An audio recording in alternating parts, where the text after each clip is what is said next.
The Game of Life and How to Play It by Florence Scovel Shinn. Chapter 3. The Power of the Word. By thy words thou shalt be justified, and by thy words thou shalt be condemned. A person knowing the power of the word becomes very careful of his conversation. He has only to watch the reaction of his words to know that they do not return void. Through his spoken word, man is continually making laws for himself. I knew a man who said, "I always miss a car. It invariably pulls out just as I arrive." His daughter said, "I always catch a car. It's sure to come just as I get here." This occurred for years. Each had made a separate law for himself, one of failure, one of success. This is the psychology of superstitions. The horseshoe or rabbit's foot contains no power, but man's spoken word and belief that it will bring him good luck creates expectancy in the subconscious mind and attracts a lucky situation. I find, however, this will not work when man has advanced spiritually and knows a higher law.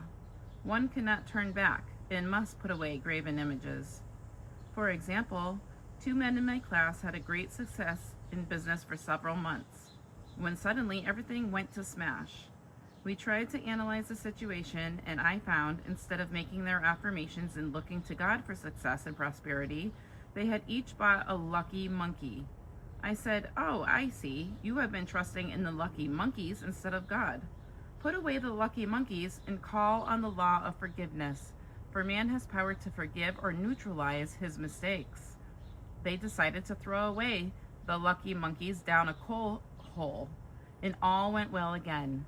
This does not mean, however, that one should throw away every lucky ornament or horseshoe about the house, but he must recognize that the power back of it is the one and only power, God, and that the object simply gives him a feeling of expectancy. I was with a friend one day who was in deep despair, and crossing the street she picked up a horseshoe. Immediately she was filled with joy and hope. She said God had sent her the horseshoe in order to keep up her courage. It was indeed, at that moment, about the only thing that could have registered in her consciousness. Her hope became faith, and she ultimately made a wonderful demonstration. I wish to make the point clear that the men previously mentioned were depending on the monkeys alone, while this woman recognized the power back of the horseshoe. I know, in my own case, it took a long while to get out of a belief that a certain thing brought disappointment. If the thing happened, disappointment invariably followed. I found the only way I could make a change in the subconscious was by asserting there are not 2 powers. There is only one power, God. Therefore, there are no disappointments, and this thing means a happy surprise. I noticed a change at once, and happy surprises commenced coming my way. I have a friend who said nothing could induce her to walk under a ladder. I said, "If you are afraid, you are giving in to a belief in 2 powers, good and evil, instead of one. As God is absolute, there can be no opposing power unless man makes the false law of evil for himself. To show you believe in only one power, God, and that there is no power or reality in evil, walk under the next ladder you see." Soon after, she went to her bank. She wished to open her box in the safety deposit vault, and there stood a ladder on her pathway. It was impossible to reach the box without passing under the ladder. She quailed with fear and turned back. She could not face the lion on her pathway. However, when she reached the street, my words rang in her ears, and she decided to return and walk under it. It was a big moment in her life, for ladders had held her in bondage for years. She retraced her steps to the vault, and the ladder was no longer there. This so often happens. If one is willing to do a thing he is afraid to do, he does not have to. It is the law of non-resistance, which is so little understood. Someone has said that courage contains genius and magic. Face a situation fearlessly, and there is no situation to face. It falls away of its own weight. The explanation is that fear attracted the ladder on the woman's pathway, and fearlessness removed it.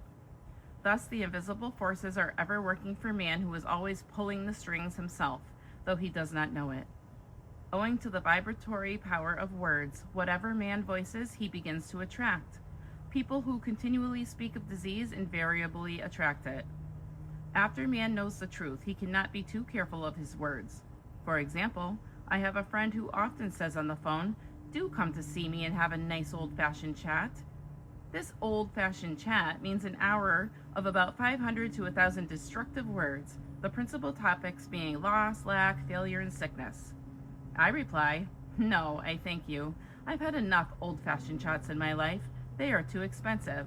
But I will be glad to have a new-fashioned chat and talk about what we want, not what we don't want."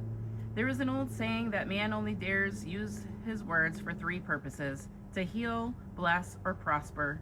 What man says of others will be said of him, and what he wishes for another, he is wishing for himself. Curses, like chickens, come home to roost. If a man wishes someone bad luck, he is sure to attract bad luck himself. If he wishes to aid someone to success, he is wishing and aiding himself to success. The body may be renewed and transformed through the spoken word and clear vision, and disease be completely wiped out of the consciousness. The metaphysician knows that all disease has a mental correspondence, and in order to heal the body, one must first heal the soul. The soul is the subconscious mind, and it must be saved from wrong thinking. In the 23rd Psalm we read, "He restoreth my soul." This means that the subconscious mind, or soul, must be restored with the right ideas. And the mystical marriage is the marriage of the soul and the spirit, or the subconscious and superconscious mind. They must be one. When the subconscious is flooded with the perfect ideas of the superconscious, God and man are one. I and the Father are one. That is, he is one with the realm of perfect ideas. He is the man made in God's likeness and image, imagination, and is given power and dominion over all created things, his mind, body, and affairs.